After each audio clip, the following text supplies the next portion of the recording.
नवऱ्याच्या प्रेयसीने त्याच्याच घरात घुसून त्याच्या पत्नीची हत्या केली। 22 एप्रिलला छत्रपती संभाजीनगरमधून ही बातमी आली, विवाहबाह्य संबंधातून हत्या झाल्याची। अनेक प्रकरण या आधी घडलीत, पण हे प्रकरण जरा विचित्र होतं। शैला सोनार या आरोपीने आपल्या प्रियकराच्या पत्नीची निर्घृणपणे हत्या केली होती। मुख्य म्हणजे या हत्येसाठी तिने खूप आधीपासूनच नियोजन केल्याची माहिती समोर येत आहे। हत्येचा प्लॅन यशस्वी करण्यासाठी तिने रिव्हॉल्व्हरचा वापर करायचं ठरवलं होतं, पण तो प्लॅन फसला तर तिच्याकडे हत्येचा प्लॅन बी सुद्धा तयार होता। तिने आपल्या पर्समध्ये हत्येसाठी लागणाऱ्या हत्यारांचा साठाच ठेवला होता। तिने केलेल्या या हत्येची सध्या महाराष्ट्रभर चर्चा होत आहे। संभाजीनगरमध्ये घडलेलं हे प्रकरण नक्की काय आहे, या हत्येचा नेमका घटनाक्रम कसा होता, या हत्येमागे वेगळाच अँगल असता त्याचा संशय व्यक्त का केला जातोय, पाहूया या व्हिडिओमधून। नमस्कार मंडळी, तुम्ही पाहताय crime story teller 1 Marathi YouTube channel.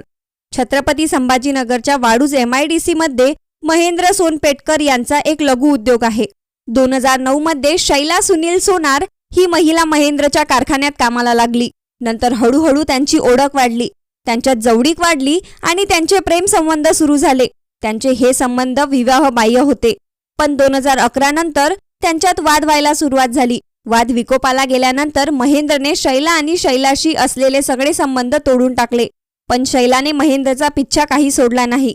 ती महेंद्रला अत्याचाराच्या खोट्या गुन्ह्यात अडकवण्याची धमकी देऊ लागली, सतत पैशाची मागणी करायची, नाईलाजाने महेंद्रला पैसे द्यावे लागायचे।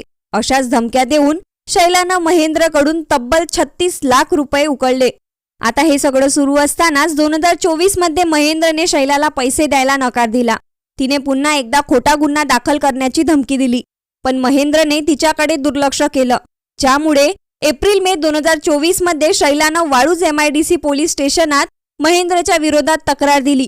महेंद्रने 2011 नंतर वारंवार आपल्यासोबत जबरदस्ती शारीरिक संबंध ठेवले, त्यानंतर लग्नाचा आमिष दाखवून अत्याचार केला, मानसिक आणि शारीरिक छळ केला, पैशावरून वाद झाल्यावर धमक्या दिल्या। कंपनीत काम करत असताना महेंद्रने मला ढकलून दिलं, ज्यामुळे हात मशीनमध्ये जाऊन गंभीर दुखापत झाली, असे आरोप शैलानं महेंद्रवर आपल्या तक्रारीत केले होते। पोलिसांनी या प्रकरणाची चौकशी करत एक चार्जशीट तयार केली। या कार्यवाहीमुळे महेंद्रच्या संबंधाविषयी त्याची पत्नी साधना आणि आई केसरबाई यांना समजलं। याआधी शैलाचं घरी येणं जाणं असल्यानं महेंद्रच्या पत्नी आणि आईला तिच्याबद्दल माहिती होती। मधल्या काळात शैलानं महेंद्रच्या घरात शिरून त्यावर ताबा मिळवण्याचा प्रयत्नही केला होता। त्यामुळे महेंद्रची पत्नी साधना आणि शैला यांच्यात बरेच वाद होऊ लागले। साधनानं आपला अपमान केला हे विचार शैलाच्या डोक्यात घुळू लागले। याच रागातून शैलानं साधनाचा काटा काढायचं ठरवलं, असं महेंद्रची आई केसरबाई यांनी तक्रारीत म्हटलेलं आहे। 22 एप्रिलच्या सकाळी बजाजनगरच्या वडगाव कोल्हाटी परिसरात असलेल्या साई श्रद्धा पार्कमध्ये राहणारा महेंद्र नेहमीप्रमाणे कारखान्यात निघून गेला। त्यानंतर त्याची दोन्ही मुलं सुद्धा शाळेत गेली। घरात साधना आणि तिची सासू केसरबाई या दोघीच होत्या। तेव्हा सकाळी 10 वाजता महेंद्रची प्रेयसी शैला सोनार त्यांच्या घरी आली। केसरबाईंनी तिला घरात घेतलं। त्या क्षणी शैलानं लोखंडी गेट आतून ओढलं आणि त्याला कुलूप लावून गेट बंद करून घेतलं। या सगळ्या गोंधळानं साधना बाहेर आली। तिनं शैलाला इथं कशाला आलीस असं विचारलं आणि महेंद्रला फोन करायचा प्रयत्न केला। शैलानं जरासाही उशीर न करता पर्समधून विदेशी बनावटीचं एक रिव्हॉल्व्हर काढलं आणि ते शैलावर रोखलं।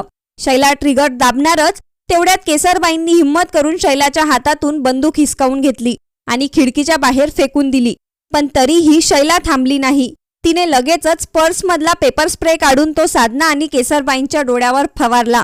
त्यांच्या डोळ्यांची प्रचंड आग होऊ लागली।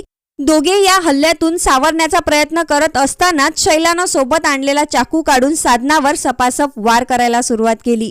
साधना जीव वाचवण्यासाठी गेटकडे धावली, तेव्हा शैलानं मागून तिच्या पाठीत चाकू खुपसला।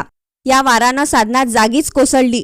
शैलानं तिला ओढत ओढत हॉलच्या मध्यभागी आणलं आणि तिच्या डोक्यावर, पोटावर, मानेवर, चेहऱ्यावर आणि गळ्यावर असंख्य वार केले। साधनानं तिला प्रतिकार करण्याचा प्रयत्न केला, पण शरीरावरच्या जखमांमुळे तिची अवस्था बिकट झाली होती। केसरबाईंनी शैलाला आवडण्याचा प्रयत्न केला, पण शैलानं त्यांना ढकलून दिलं। शैलाच्या वारांनी साधनाच्या शरीराची अक्षरशः चाळण झाली होती। तिच्या शरीरातून प्रचंड रक्त वाहून गेल्यानं तिचा मृत्यू झाला। घरात सुरू असलेल्या या आरडाओरड्यानं घराबाहेर शेजारी गोळा झाले। पण दार आतून बंद असल्यानं त्यांना काहीच करता येत नव्हतं. त्यांनी लगेचच वाळूज MIDC पोलिसांना फोन करून बोलावून घेतलं. तोपर्यंत शैलानं स्वतःला किरकोळ जखमा करून घेतल्या होत्या आणि घरातल्या बाथरूममध्ये जाऊन रक्ताने माखलेला चाकू धुतला होता. बाहेर लोकांच्या चाललेल्या हालचाली समजल्यानंतर पोलीस आपल्याला अटक करणार अशी भीती शैलाला वाटू लागली. त्याच घाबरलेल्या अवस्थेत तिने बेडरूममध्ये जाऊन ओढणीच्या सहाय्याने स्वतःला संपवण्याचा प्रयत्न केला. पण तेवढ्यात घटनास्थळी दाखल झालेल्या पोलिसांनी एका लोखंडी रॉडनं गेट तोडून घरात प्रवेश केला. त्यांनी ताबडतोब आरोपी शैलाला ताब्यात घेतलं आणि तिने स्वतःला जखमा करून घेतल्यामुळे तिला उपचारांसाठी रुग्णालयात नेण्यात आलं. साधनाचा मृतदेह ताब्यात घेण्यात आला. पोलिसांनी केसरबाईंचा जबाब नोंदवून घेतला. थोड्याच वेळात घटनास्थळी दाखल झालेल्या फॉरेन्सिक टीमनं अपार्टमेंटच्या पार्किंग जवळ पडलेलं पिस्तूल ताब्यात घेतलं. हत्येत वापरलेला चाकू आणि इतर सगळे पुरावे गोळे करण्यात आले. साधनाचा मृतदेह पोस्टमार्टमसाठी पाठवण्यात आला. आरोपी शैला सोनार सध्या वाळूज MIDC पोलिसांच्या ताब्यात असून तिच्यावर उपचार सुरू आहे. शैलाला महेंद्रच्या पैशांची चटक लागली होती. महेंद्रकडून लाखो रुपये उकडून सुद्धा तिची पैशांची ही भूक थांबली नाही. महेंद्रने दुर्लक्ष केल्यानंतर त्याला धडा शिकवण्यासाठी शैलानं हा सगळा प्लॅन केला आणि साधनाची हत्या केल्याची प्राथमिक माहिती तपासात समोर आली आहे. पोलिसांनी चौकशीसाठी महेंद्रलाही ताब्यात घेतलं असून शैलानं आणलेलं रिव्हॉल्व्हर नेमकं कुठून आलं याचाही तपास सुरू आहे. दरम्यान पोलीस शैलाला पकडून नेत असताना ती रडत रडत कोणाचं तरी नाव घेत असल्याचं सांगण्यात येत आहे. त्यामुळे या हत्येमागे आणखी कोणाचा सहभाग आहे का? ही फक्त अनैतिक संबंधातून झालेली हत्या आहे का, की या हत्येमागे वेगळाच अँगल दडलाय, हे पोलिसांच्या तपासात समोर येणार आहे. या सगळ्या प्रकरणाबद्दल तुम्हाला काय वाटतं? याबद्दलच्या तुमच्या प्रतिक्रिया कमेंट करून नक्की सांगा. आणि अशाच माहितीपूर्ण व्हिडिओसाठी क्राईम स्टोरी टेलर 1 हे मराठी यूट्यूब चॅनल सबस्क्राईब करायला विसरू नका. पुन्हा भेटू अशा एका थरारक स्टोरीसह. तोपर्यंत सावध रहा, सुरक्षित रहा. धन्यवाद.